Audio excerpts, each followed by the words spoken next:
Yo, if you score on me and you watch that replay, it's done. Don't do it. I'ma hit you with like 100 drag backs. I'ma park the bus. Boom. We gonna hold the ball all day and have a lovely old time. No cap.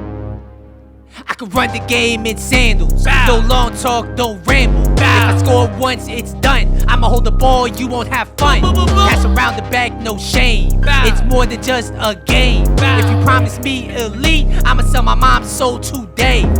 Gold one, all I had is gold one. All I had is gold one, I'm stuck in gold one. All I hit is gold one, I can't hit Elite 3. You can never see me in Elite, no. Yeah, what is going on, guys? It is your boy, One Star a Week Finna. We are back for another episode of the Broke Boy Road to Glory, and we have a quick episode for you guys today. But it's gonna be an interesting one. As always, thank you to everybody at home that's watching this video. I really appreciate all you guys. We got some good momentums to start off FIFA 21. So, you can see on your screen the few packs I've opened since last episode. Unfortunately, we didn't really pack anything too crazy. Next thing we're going to see is the transfer list, which is right over here. And we've sold quite a bit of things. We sold Ramsey, Bauman, Felipe Anderson, I think was our big pull from last episode. 15K, not too shabby. Ferran Torres, 1200. Not too shabby. I think we packed a Hunter at some point. 2,700 coins. I'll take that very much. Thank you. We also got this rare Spanish bronze card, who I've never heard of. 550 coins. Thank you very much. And now let me show you the squad that we're rocking with. We're still grinding Rivals out. I think we got 8 games left in Rivals. We're still on the cusp of Division 3. I just can't quite break it in. Some of that is just due to me. I'm still suffering from poor decision making in the final third. There's a lot of times where I'm through on goal, and because of the timing not really being the same as FIFA 20, I mess it up. So that's really on me. I can't really get mad at that. Every single game that I've played has been a very, very tight game. It feels like foot champs. So, I mean, those are the little moments right there that really make or break your result, and it is what it is. So yeah, let's get into it. This is the team we're rocking with. Of course, Alexander-Arnold is alone, but we had to do it so we could try out this Wijnaldum card. As you guys know, we packed them last episode. Untradeable in a Diogo Jota objective, I believe it was. It wasn't even a good pack, but you know what? I will take him because he is a very expensive card on the market right now. He's 5'9". He has the high work rates. He's right-footed with a 4-star combination. I played 6 games in Division Rivals with him. I got 2 goals and 3 assists. Before we go any further, if you're enjoying the content, if you want more content like this, do me a favor, hit the like button down below. And if you're new to the channel, do me a favor, please subscribe to the channel. I appreciate all you guys at home for watching this video. So, when you look at this Wijnaldum card, I mean, he looks pretty standard as a box-to-box CM.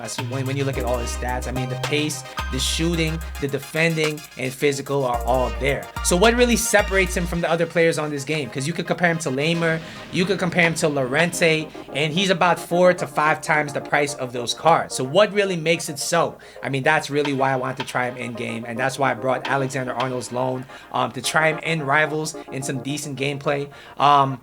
What I think going into the review would really make his card special is the dribbling. I mean, he has 86 dribbling, 84 agility, 88 balance. As you guys know, R1 dribbling is OP. Holding the ball in the midfield is OP. This guy should be able to help with that. His passing stats look very nice as well. Honestly, if you compare this card to Wijnaldum, not Wijnaldum. If you compare this card to Modric, he looks like a more physical Premier League version of Modric. So, without further ado, I'm going to jump into the gameplay. I'm going to let you guys know, is this Wijnaldum card worth it? Let's get it. All right, so according to Footman, this Wijnaldum card is selling for about 90 to 100K on the PS4 market. Is he worth it? I'm still on the fence about it. We're going to break down the stats though so you know exactly what to expect. So, first off, we're going to be talking about his pace. He has 76 pace. And in game, his pace was adequate. I am playing him in the 4-3-3 formation as a CM on balanced instructions except for cover center. And he did a decent job at tracking up and down the pitch.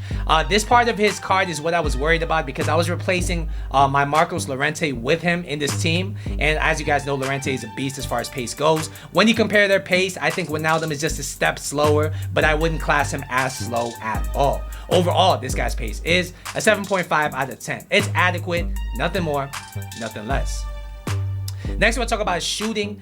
And I was actually surprisingly impressed with this guy's shot. He has 79 attack positioning, and in game, this guy's overlapping runs into the box, which is the benefit of using him on balanced instructions, was actually very nice. He made some nice runs. He was always there to support the build-up play. I really enjoyed that. His finishing was surprisingly decent as well. He has 75 finishing. I did not touch it with a chem style. He has a 4-star weak foot, and because of the good positions he tends to get inside the box, he was able to finish a lot of shots. So as you guys saw, he did get a few goals, and it's because of his finishing. His long shots are nothing to write home about though. Overall, this guy's shooting is, once again, a 7.5 out of 10. It's enough to keep the opposition honest, and I really enjoy it. Next, we'll talk about his passing, and I think this is one of the standout stats of this card. He has 81 passing as the face stat, but his actual in-game stats are pretty decent. 79 vision, 88 short passing, 81 long passing, and in game this guy felt very reliable as far as passing goes. He was the metronome in the midfield to keep it ticking, to keep it going, to control the tempo of the game, and he's no slacker as far as the through balls goes. They were very accurate. His driven passes were always delivered with a very nice weight on them, and overall, I have to say, this guy's passing is an 8.5 out of 10. If you want a playmaker in the midfield, if you want somebody to control the tempo of the midfield, this Wijnaldum card will excel at that very well.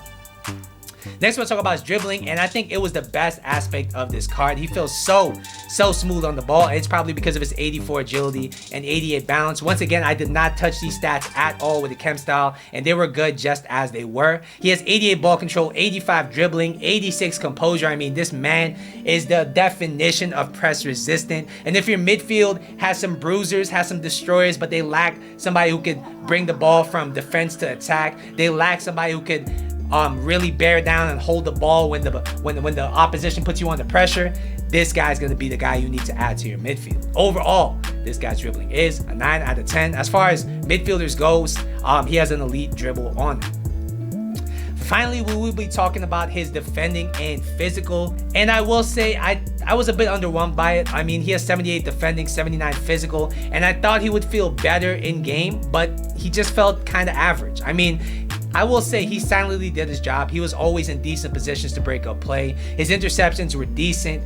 His stand tackle, I will say, once again, just decent. What I will say did let him down in comparison to somebody like Llorente is the fact that his body type in game is not that big. He's 5'9", and his defending stats are kind of average. So in game, he doesn't really feel like a marauding defender. He doesn't feel like somebody you would 100% want to go in with for a challenge. So that's why I say his best position is probably CM. He's not somebody I would want to play as a CDM unless he's an attacking CDM. As far as his physical goes though, I will say his 93 stamina was great. His 81 jumping definitely came in handy from time to time. But like I said, he does lack that strength. He lacks that top end tackle to really be a CDM for most people on this game. Overall, this guy's defending and physical was a 7.5 out of 10. Alright guys, so what's the final verdict on this card? I think he's a very good card. He does add a lot of things. When you compare him to Llorente, is he better? I would have to say yes if you're looking for a CM. He pretty much is a slightly slower Llorente with more class on the ball, a little bit better finishing in the box, and more passing ability. But he does lack the defending that a traditional CDM like Llorente will have. So you definitely got to keep that in mind when it comes to balancing your midfield. If you run a Premier League side though, and you need a CM, or maybe you're running a Dutch hybrid, you need a CM, I think he's not the worst value in the world at the 90k mark. What I would place his valuation as in my opinion would be around 60 to 70k. I think when he drops to that price, I think he'll be a decent value. Overall, I gotta give him an 8.5 out of 10. He's somebody that really can add a bite to your midfield, really can add some attributes to your midfield, but he doesn't really scream out 90k player to me. Alright guys, so that's gonna be my Gigi Wijnaldum review. Hopefully you guys at home enjoyed it. Once again, don't forget to like and subscribe. I will see you in the next episode, but until then,